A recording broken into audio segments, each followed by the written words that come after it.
Bien, buenas tardes. Bueno, terminamos hoy con el capítulo de química orgánica. Se ve el PowerPoint de fondo. Sí, profe. Bien, bueno, para que puedan terminar con los seminarios y ver algunas cositas que van a quedar para, justamente como base para el año que viene, para lo que tiene que ver con todo lo que es química biológica, técnica dietética, algunas reacciones que nos importan de fundamentalmente todas las biomoléculas que después van a aparecer. Bien. Vamos a ver qué es esto de las reacciones químicas. Algunas ya las vimos, otras ya las mencioné en la clase pasada. Me adelanté un poquito cuando empecé a nombrar algunos grupos funcionales, o sea que hay cosas que ya van a ver que ya se vieron en las clases anteriores. Por ejemplo, esta. Combustión. Los mecanismos de combustión se dan cuando cualquier sustancia que es combustible, en presencia de un comburente, y un foco de ignición, que puede ser una chispa, que puede ser eléctrica, una llama, etcétera, ¿sí? Desata este evento que es la combustión. Ahí tienen, por ejemplo, el gas que utilizamos en la cocina, que es el que tienen abajo, que es el metano, el gas natural. Este gas que, recuerden que es un hidrocarburo, es presencia de los derivados fósiles, ¿sí? Que esos yacimientos lo que hacen es llegar a nuestro hogar o envasado. En el caso de, por ejemplo, el gas natural que tenemos en la cocina, el metano se combustiona a través de la llama, un chispero o cualquier cosa y produce calor, ¿sí? En los calefactores ocurre exactamente lo mismo. Ahora, la combustión que tienen abajo es el metano en presencia del oxígeno que libera dióxido de carbono y agua, ¿sí? En este caso, también tenemos que entender que esta combustión que tiene abajo es completa. ¿Por qué? Porque el oxígeno está en condiciones de ser el reactivo en exceso, el metano reacciona todo y libera siempre dióxido de carbono y agua. Ahora, hay que tener mucho cuidado en estas reacciones, porque uno de los reactivos, que es el combustible, se va a oxidar y el comburente, en este caso, se va a reducir. Esto lo vimos, si ustedes recuerdan, en el capítulo de balanceado de ecuaciones, cuando yo les di redox. Bueno, ahí tienen el ejemplo clásico. Fíjense que el metano, el carbono, tiene esta oxidación -4, porque está con 4 hidrógenos, con menos electronegatividad que él, con lo cual es +1 por cada hidrógeno. Por ende, el carbono tiene que tener -4 y pasa a +4, es decir, hay 8 electrones en juego ahí, ¿sí? En el dióxido de carbono, ya que el oxígeno es más electronegativo que él. Con lo cual, por cada doble enlace, tenemos 2 estados de oxidación de +2, y si lo sumamos, me da +4. Me fue el video otra vez, no sé por qué pasa esto. Ahí está. Bien, ahora, en este caso, como dije hoy, la combustión es completa, pero puede ocurrir este otro evento, en que pueda pasar la filmina, en el cual la combustión es incompleta, ¿sí? Esto ocurre, por ejemplo, en los lugares en donde la combustión hace de que el oxígeno justamente esté en déficit. Y esto, como lo hace un reactivo limitante, produce de que se forme monóxido de carbono. Ahí tienen la reacción abajo. El monóxido de carbono, recuerden que es un gas que cuando entra a nuestro organismo tiene mayor afinidad por la hemoglobina y se da una patología que se denomina generalmente intoxicación por monóxido de carbono. Con lo cual hay que hacer una carboximetría, ver el estado del paciente y obviamente ¿sí? Retirar ese gas a través de lavados con generalmente oxígeno. Por ende, esto ocurre generalmente en los calefactores que son catalíticos, es decir, que no tienen salida al exterior, o bien en los calefones que a veces se colocan en los baños. O sea, hay que tener mucho cuidado con esto, ¿está claro? Entonces ahí tienen los dos tipos de combustiones, la completa y la incompleta. Esto es en el caso del metano. Ustedes recuerden que cualquier hidrocarburo, cualquier hidrocarburo se combustiona. El ejemplo lo tenemos con las naftas, ¿sí? La nafta, el gasoil, el queroseno. Cualquier tipo de hidrocarburo, el alcohol común, ¿sí? Si ustedes ponen el alcohol arriba de una mesada y le ponen la llama, se enciende, ¿sí? Se combustiona. con lo cual cualquier hidrocarburo se puede combustionar. Sí, es una fuente fácil de combustión. Y fíjense que esto también ocurre en nuestro organismo, ¿sí? Por ejemplo, la glucosa, carbono 6, hidrógeno 2 y oxígeno 6, ¿sí? Ese monosacárido, por excelencia, es el que almacenamos como glucógeno, tanto hepático como muscular, y que después, en el caso del hígado, que sí lo puede liberar a la sangre, ¿sí? Sirve como una reserva a corto plazo. Es lo primero que vamos a hidrolizar, lo primero que vamos a quemar, ¿sí? Con ese tipo de oxidación, que bien puede ser parcial, por ejemplo, la glucólisis, con lo cual se forma muy poco ATP, o con la conversión a piruvato y luego posterior penetración adentro de la mitocondria, en donde lo que vamos a tener que es ciclo de Krebs, cadena transportadora de electrones y donde se forman de 30 a 32 ATP. Esto lo van a ver todo el año que viene en química y biológica, pero por eso me adelanto a este proceso, ¿sí? Pero es una combustión. Bien, vamos a ver un poquito de algo de síntesis, ¿sí? Vamos a ver el proceso de sustitución de alcanos. Ustedes recuerden que los alcanos son hidrocarburos saturados, en los cuales todos los enlaces independientes de carbono-carbono están completos con hidrógeno.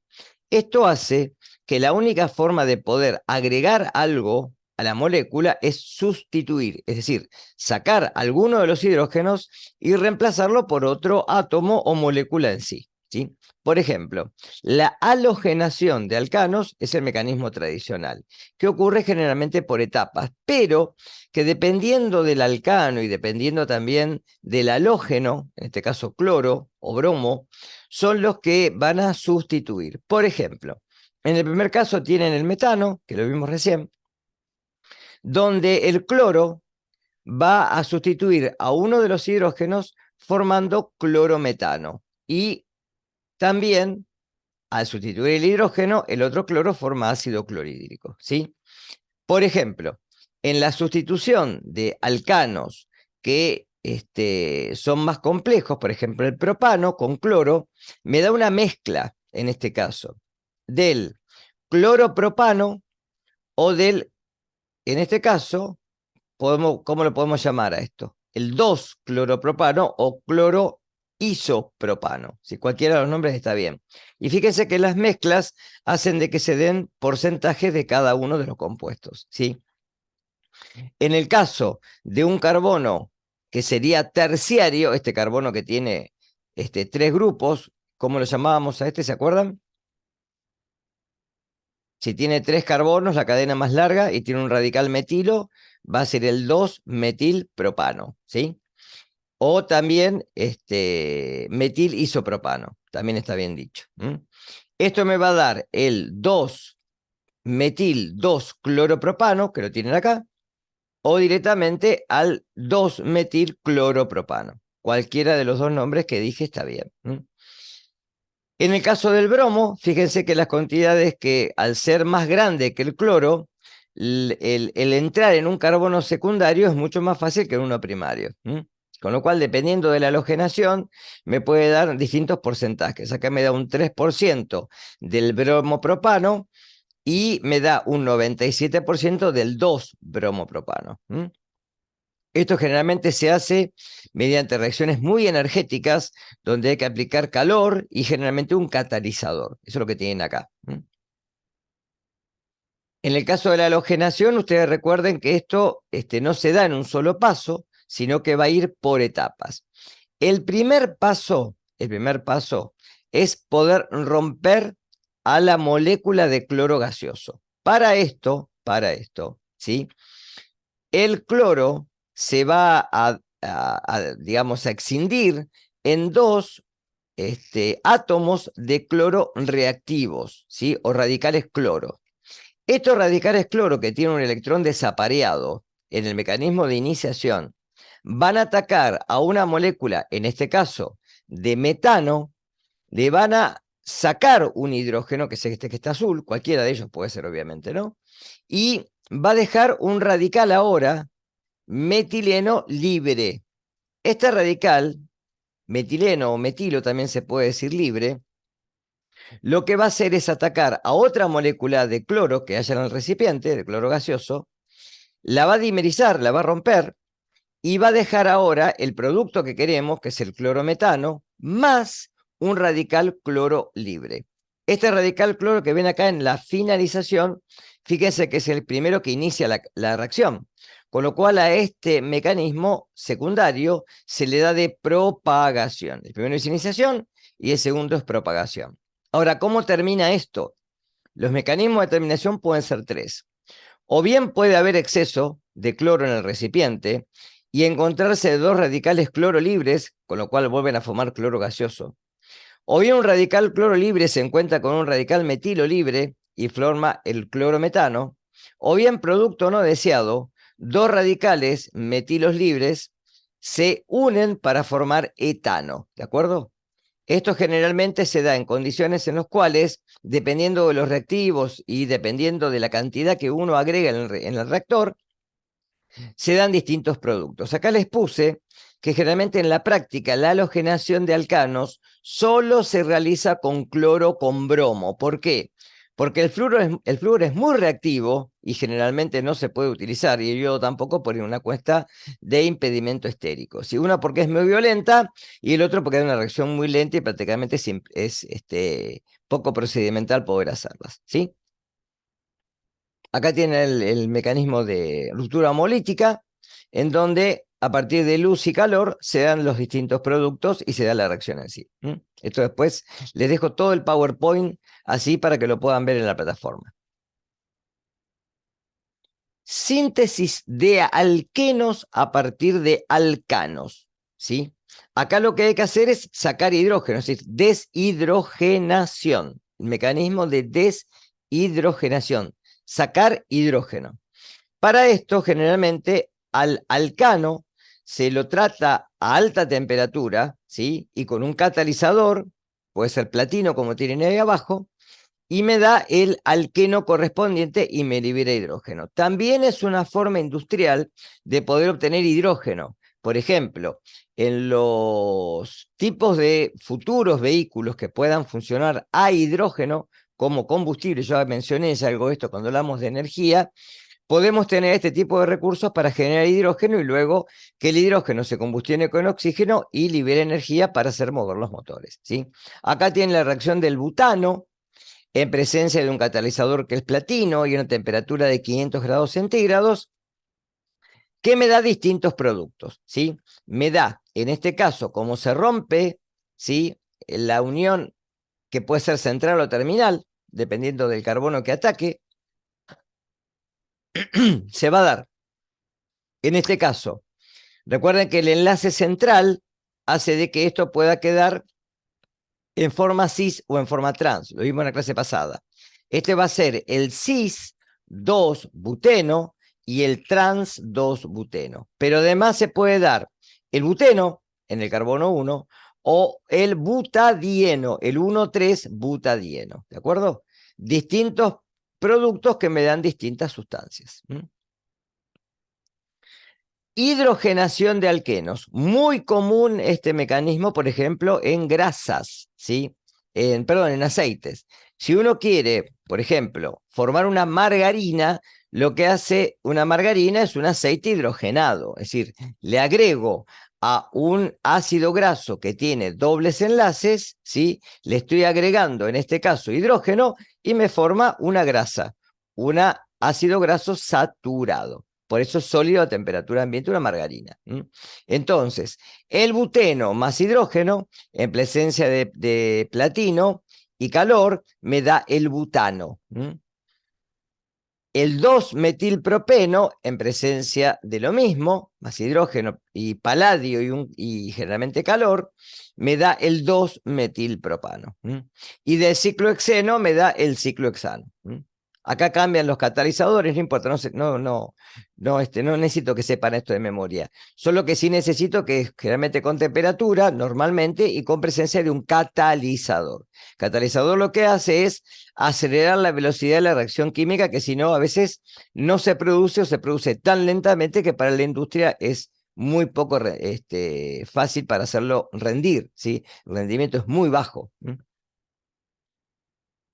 Halogenación de alquenos. Ojo, acá hay varios mecanismos, ¿sí?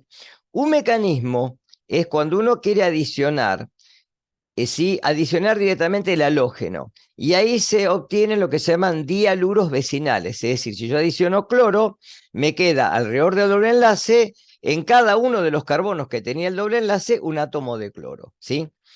Generalmente esto se hace, dependiendo del halógeno, con cloro con bromo, ¿sí? Generalmente con yodo les diría que es muy poco procedimental porque produce de alguna manera una dificultad porque el yodo es muy grande. Entonces, generalmente entra muy poco en la molécula. Mecanismo de Markovnikov. Cuando queremos agregar uno solo, un halógeno solo, en vez de los dos, ¿sí? Utilizamos este mecanismo. Este mecanismo es muy particular, lo descubrió este científico en el año 1869, y lo que dice es lo siguiente. Cuando halló a un alqueno asimétrico, esto es muy importante, asimétrico, o sea que tenga 3, 5 átomos de carbono, por ejemplo, ¿sí? Le agrego un halógeno. Para halogenarlo, le agrego el halógeno en forma ácida, es decir, por ejemplo, ácido bromhídrico o ácido clorhídrico, ¿sí? Y lo que voy a encontrar es que como el ácido se disocia en un protón más un anión, bromuro o cloruro, el protón, o sea, el hidrógeno ácido, se va a ir a enlazar al carbono, en este caso, del doble enlace que posea más hidrógenos. Por ejemplo, si vemos acá, este va a ser el propeno, ¿sí? Que tiene el doble enlace entre el carbono 1 y el carbono 2, ¿sí? Fíjese que lo dan la vuelta es lo mismo, ¿no? Lo que voy a tener que el hidrógeno va a ir a parar al carbono 1 en la mayor parte de las veces, es decir, el producto mayoritario, con lo cual genera un carbocatión que es inestable. Como este carbocatión es un carbono con una carga positiva, va a atraer ahora al anión, al bromuro, en el carbono 2 y se va a dar como producto mayoritario el 2-bromopropano. Y un producto mayoritario, que es que el hidrógeno vaya a parar al carbono 2, que menos hidrógeno tiene, que tiene uno solo, ¿sí? Se va a dar el 1-bromopropano, o bromopropano, que es lo mismo, ¿de acuerdo? Ahora, acá está la reacción arriba, la tienen con el mecanismo de carbocationes y la estabilidad de carbocationes. Es más estable un terciario que un secundario que un primario, para que lo puedan ver. Yo les dije en la clase pasada que a partir de alcoholes se pueden encontrar muchísimos productos, ¿sí? Hay algunos que no vamos a ver muy poquitos, ¿sí? Y que son los que les pueden tocar el año que viene en química biológica, ¿sí? Por ejemplo, a partir de un alcohol se puede obtener un alqueno, ¿sí? Por un mecanismo de deshidratación muy clásico, en el cual, como el alcohol tiene este caso el etanol, el carbono unido a un grupo hidroxilo, es muy fácil con un catalizador, en este caso óxido de aluminio, y a una alta temperatura poder deshidratarlo, con lo cual se va a llevar el grupo hidroxilo más un hidrógeno y me va a dejar directamente un alqueno, que en este caso es el eteno más agua, producto de la deshidratación. Por ejemplo, en uno secundario, en el 2-pentanol, con un 50% de ácido sulfúrico a 170 grados centígrados, lo que encuentro es el 2-penteno. O sea, en el lugar donde estaba en alcohol, se va a deshidratar, me saca en este caso, fíjense, el enlace, ¿sí? Que se rompe acá, va a hacer que, en este caso, todo esto se vaya y directamente me deje un doble enlace entre el carbono 2 y el carbono 3. Muy importante porque generalmente en los finales este tema se toma. Oxidación de alcoholes, ¿sí? Siempre se toma esto. En la oxidación de alcoholes va a depender si es un alcohol primario, secundario o terciario, ¿sí? Ustedes recuerden que los mecanismos de oxidación ocurren cuando un elemento puede ceder electrones. En este caso, el alcohol va a actuar como un reactivo que se va a oxidar, es decir, que es reductor, un agente reductor, que se oxida, y el oxidante, el agente oxidante que se reduce, está escrito acá con esta O entre corchetes. Ojo, esa O entre corchetes no es oxígeno, ¿sí? Puede ser el oxígeno, pero también puede ser otra cosa, y generalmente es otra cosa. Por ejemplo, lo que tienen acá abajo. Permanganato de potasio, dicromato de potasio, óxido crómico en aceite hidroxial, óxido crómico en piridina. Cualquiera de estos puede actuar como oxidante, y dependiendo de la concentración y el tiempo, puede ser un oxidante fuerte o un oxidante débil. Vamos a la oxidación en sí. En un alcohol primario, si yo tengo en el carbono 2 hidrógenos que están en rojo acá, va a haber 2 pasos de oxidación, uno por cada hidrógeno. En el primer paso se va a formar un aldehído, es decir, que si esto es metanol, se va a formar metanal, ¿sí? Pero el aldehído, si lo sigo oxidando, o sea, si hago una oxidación exhaustiva o completa, ojo cuando pongamos esto en los parciales o en los finales, si digo completa es hasta al final, ¿sí? Me va a dar a un ácido carboxílico, es decir, de metanol, metanal y después ácido metanoico. De etanol, etanal, ácido etanoico. Esto, chicos, ocurre, por ejemplo, en el vino. Si yo el vino que tiene etanol lo dejo, ¿sí? Mucho tiempo destapado, ¿sí? En condiciones que el oxígeno atmosférico lo pueda oxidar, lo va a transformar en vinagre, ¿sí? Por eso lo voy a tomar y va a tener ese gusto ácido, ¿sí? Se va a lo que se dice picar, ¿sí? Que es que se agrió, ¿sí? Se transformó en vinagre. Ahora, acá tengo 2 hidrógenos, entonces 2 pasos de oxidación. Primero aldehído, luego ácido carboxílico. Cualquiera de estos reactivos que tengo acá, y en algunos casos también incluido el oxígeno atmosférico. Pero por eso acá se pone esta O entre corchetes porque implica la palabra oxidante, no que es oxígeno. En el caso de un alcohol secundario, como un alcohol secundario tiene un solo hidrógeno, solamente hay un paso de oxidación. Un alcohol secundario se va a oxidar a una cetona, ¿de acuerdo? No hay paso de oxidación posterior o ulterior, ¿sí? En cambio, en un alcohol terciario, como el alcohol terciario tiene este carbono unido al grupo hidroxilo y después 3 radicales, ¿sí? Esto va a hacer que este alcohol no se va a oxidar, no hay paso de oxidación. ¿Queda claro? Acá estoy bien claro lo que acabo de decir recién, ¿eh? Indica mediante el símbolo entre corchetes o reactivo oxidante, ¿sí? Y acá está bien claro lo que acabo de explicar recién. Formación de éteres y ésteres, algo lo mencioné en la clase pasada. Si yo quiero formar un éter, lo que hago es con distintos alcoholes o con el mismo alcohol, condensarlos. Con lo cual, a partir del etanol, en ácido sulfúrico y a alta temperatura, se va a dar directamente la protonación de estas moléculas y lo que va a generar es el dimetiléter. Es decir, acá fíjense que este grupo hidroxilo hace de que quede el oxígeno solo, ¿sí? Y acá ustedes recuerden que tienen 2 de estos, es decir, que por cada molécula de alcohol que yo coloque, se va a perder cada 2 moléculas una molécula de agua, se deshidrata. Por ejemplo, si yo tengo yo tengo 2 moléculas de metanol, se va a formar el éter dimetílico. Si coloco en el recipiente etanol y metanol, me va a formar el etilmetiléter. Esto recuerden lo de la clase pasada de nomenclatura. Bien.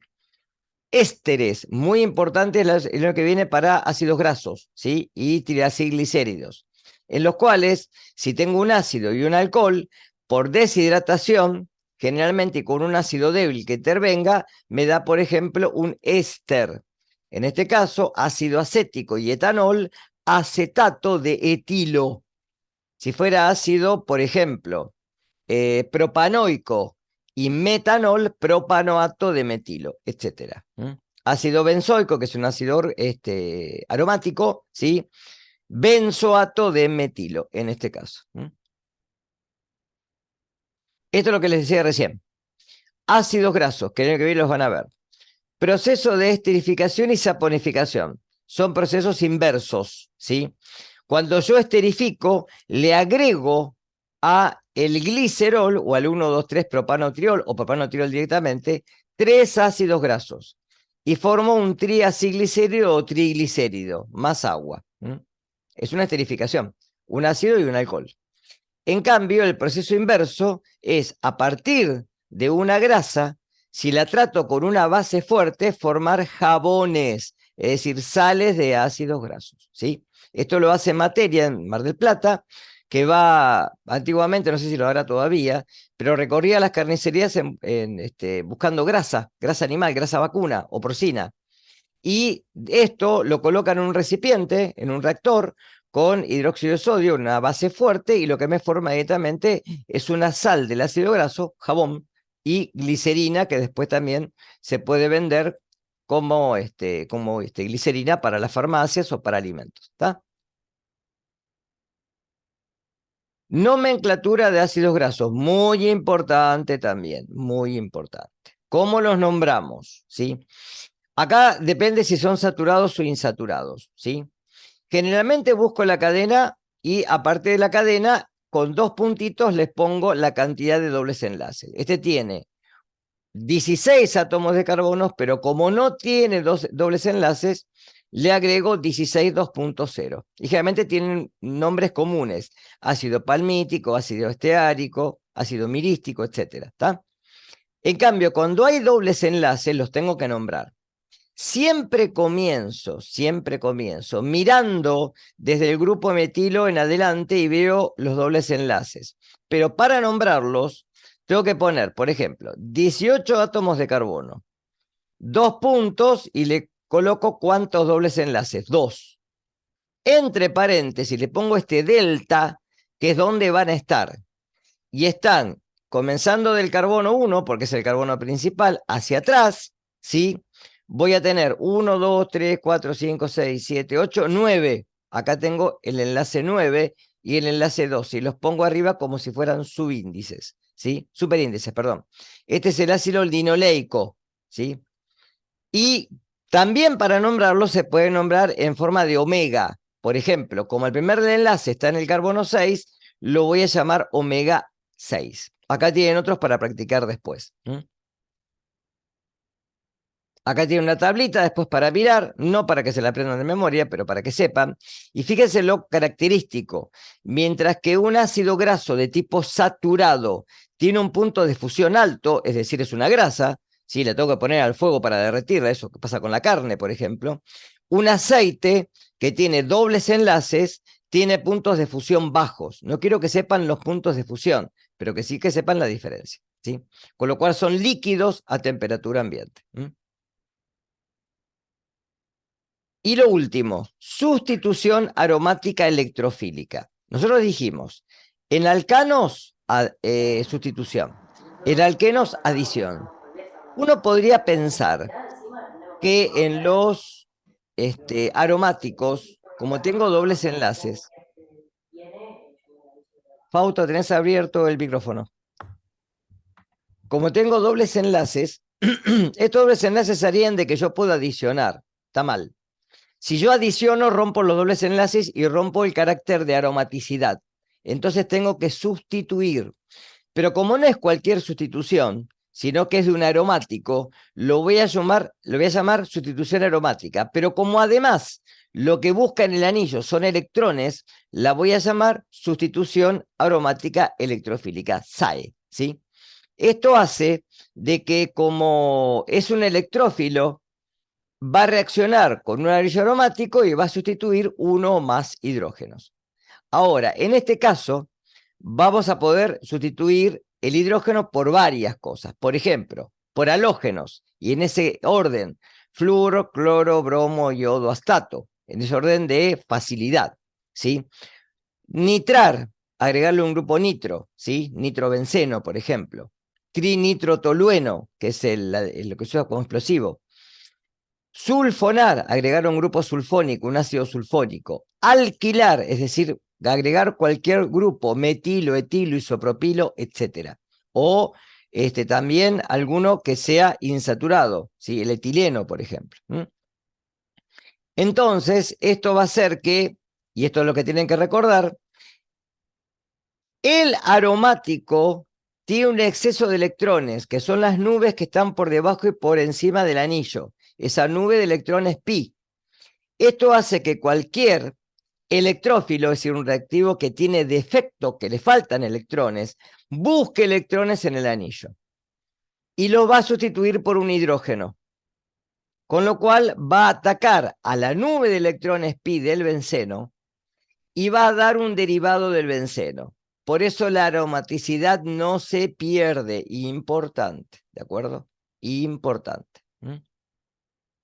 Acá tienen varios mecanismos, ¿sí? Por ejemplo, el ácido nítrico en presencia de, perdón, el benceno en presencia de ácido nítrico, que me forma este ion nitronio, y en presencia de un ácido fuerte, que es el ácido sulfúrico, me da el nitrobenceno más agua. Para la halogenación, el benceno en presencia de cloro, acá pueden darse distintos mecanismos, no importa esto, ¿sí? Porque es bastante complejo, ¿sí? En presencia de un catalizador como el cloruro férrico, me da el clorobenceno más ácido clorhídrico. Y en el proceso de sulfonación, por ejemplo, si yo quiero sulfonar, lo que trato es al benceno en presencia de ácido fuerte, ácido sulfúrico, trióxido de azufre me da el ácido benceno sulfónico. Y en la alquilación, uno de los ejemplos, ¿sí? Trato al benceno con un derivado clorado, es decir, lo trato con clorometano en presencia de cloruro de aluminio y directamente me da el clorobenceno o el tolueno, que es lo mismo. ¿Está? Algunas moléculas para que vean nada más, que tienen grupos principales y que tienen todo esto que acabamos de mencionar todas estas últimas clases, como por ejemplo la vitamina D, el ácido ascórbico, que es la vitamina C, la vitamina B3, la niacina, la testosterona con el colesterol, sí, que es un esteroide, ¿está? Que es el derivado del colesterol, actúa como el precursor de todas las hormonas esteroideas, ¿sí? O la vitamina B12, que es mucho más compleja, ¿está? Bien, hasta acá. Finish de teoría, ¿sí? Bueno, hoy terminamos con la teoría. Semana que viene, lo más práctico que a ustedes les dé el martes, por ahí alguna clasecita de revisión. Y voy a invitar a los de la comisión 2 y 3 si se quieren aunar, si pueden, no sé si tienen clase en esta comisión para hacer un repaso general, ¿sí?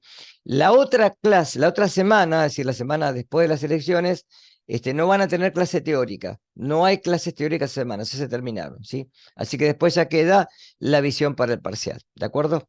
Bien, prometido y deuda, ya son y 19. En un minuto más se abre el parcialito, lo tienen debajo del link de acceso a clases. Fíjese que está con mi química orgánica, comisión 1 y 4. Ya en un minuto ya van a poder entrar. No hace falta que pongan hoy la asistencia porque ya va a estar en el parcialito, ¿no?